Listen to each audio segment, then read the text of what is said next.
Hi, I'm Wes Salmon, creator and host of the Group Ride Podcast. Welcome to the show.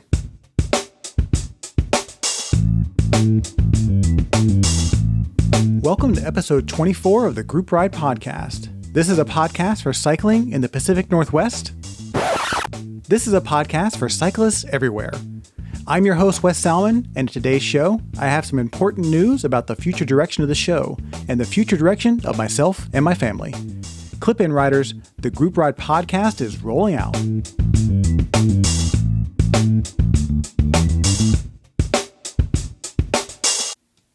In late 2016, I began planning this adventure called the Group Ride Podcast. My initial plan was to do a video podcast, traveling around the Pacific Northwest, producing stories of cycling and the amazing people who ride. After crunching some numbers and estimating the time it would take to produce content at a high enough quality that I would be proud to release it, I scaled back a bit. I instead arrived at what you've been listening to for the last 23 episodes. A traditional podcast for, about, and by cyclists. Since the official launch of the show back in January of this year, we've had over 10,000 listens to the show, which is humbling to say the least. I recently wrote a LinkedIn article about how to properly frame success when venturing into new territory, and this show was certainly new territory for me. When people ask how many listeners I have, I like to give them an answer in an analogy. I simply tell them that I like to consider this podcast as if it were a speaking series about cycling, with almost zero budget and no staff other than myself and my wife Summer. Every week, I tack up virtual flyers all around town by way of teaser posts on Facebook, Twitter, and Instagram, asking people to come down to the lecture hall on Thursday to listen to what my guests and I have to say about cycling. It's at this point that I ask them, if you were to do this on a topic you find interesting, what would success look like? How many people would need to show up before you felt like it was a good use of your time? They usually respond by saying something like 10 or 20 people. Once I have everyone on the same page about what success looks like, I tell them that the show is pretty successful in my opinion, as I'm getting over 70 people per day to show up for my daily talk with guests about cycling. That's every day since January 19th. I think that's pretty cool. But beyond the statistical success of the show, I've received something far more meaningful. A real connection with some amazing people in the cycling community in the Pacific Northwest. I've learned something from every single interview I've done for this show. Whether I'm chatting with World Tour pros about cookies, or arguing about helmet laws with locals, every conversation I've had for this show has made me a better cyclist, a more informed advocate, and most importantly, an even bigger believer in the positive influence of cycling. So why am I telling you all this? Well, I have some news. In case you don't follow the show on social media and missed it, I've taken a new job and I'll be leaving the Pacific Northwest in short order. My wife and I are heading down to Long Beach, California, where I'll soon start my job with Zwift. You may remember Zwift from episode 3 of the show, where I gave a brief history of how I came to love the virtual training platform. Well, I'm glad to say that soon I'll be able to help make Zwift even better from the inside. Now, on to the topic at hand, which I'm sure is on your mind right about now. What does this mean for the Group Ride Podcast? The honest answer is, I'm not 100% sure yet, but I have an idea of where I think we should go from here. A quick scan of the archive shows that a good amount of my content for the show, while based in the Pacific Northwest, has a much more broad cycling appeal. Some shows are completely removed from the Pacific Northwest, such as my interviews with Phil Guyman and Sarah Uten. So I've run a few ideas by some close friends and supporters of the show about what I should do, and the consensus is simple. Keep doing what I do to keep telling great stories. So that's exactly what I'm going to do. This show will evolve as I make the move to the Los Angeles area, and I'll continue to track down and chat with cyclists around the world. Listeners of this show have been instrumental in landing great interviews and introducing me to great cycling stories, and I'll need that help more than ever over the next few months. Episodes of the show may be sporadic or shorter than normal as I try to keep my weekly Thursday schedule during the hectic time of moving. I apologize in advance if I miss a day or two here and there.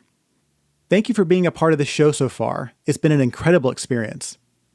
If you have ideas or are interested in helping out the show, please feel free to reach out to me online. And if you're interested in being a part of the show or just have ideas you want me to explore, I'd love to hear from you. Now, I'm off to go pack up all my bikes before we start our drive south next week.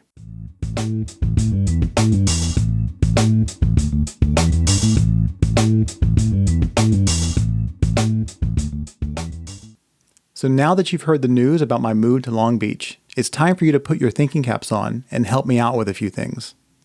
When we first visited Southern California, we decided we really enjoyed the vibe and atmosphere of the Huntington Beach area, which is just east of where I'll be working in downtown Long Beach. We've managed to score a nice place to live about 12 miles from the office, so I plan to bike commute almost exclusively. The area we landed is also part of a pretty great bike network, where everywhere Summer and I would want to go is less than 10 miles away on pancake flat roads, meaning it's completely bikeable. So my first question to my listeners is this: what is a good city bike for Summer and I to do some light shopping as well as trips to the beach, but is also inexpensive enough to where we won't be super sad if it gets stolen? I've been looking at the Linus and Public bikes, and while I'm fine riding a single speed, I want to get something with at least 3 gears for Summer for the occasional hill. Send me your tips on Twitter at the Group Ride Pod. My second request is this: if you're new to the show and have time to go back through the archive, please give the older shows a listen. There's a lot of great conversations and stories in there, and I'd love to hear your feedback on them. As I reshape the show over the coming months, knowing what people like and don't like will be very helpful. If you've listened to every show, first off, thanks. You're a badass.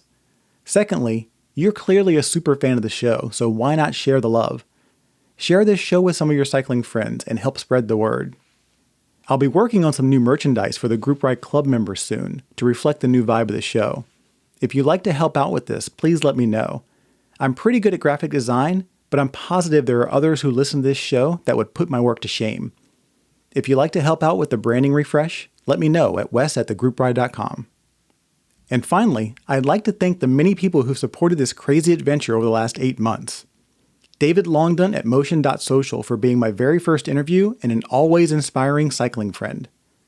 Jay Allard of Project 529 for giving me the best advice so far, which is this: always make time to ride.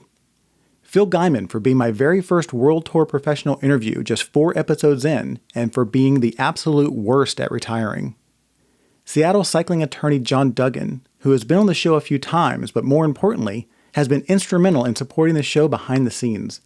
He's also the official hydration container sponsor of the Group Ride Podcast. The over 70 members of the Group Ride Podcast Contributors Facebook group who help with ideas for the show, offer amazing feedback, and participate in our roundtable discussions. And most of all, my amazing wife and co-producer Summer. Without her unconditional support for this adventure, none of this would be possible.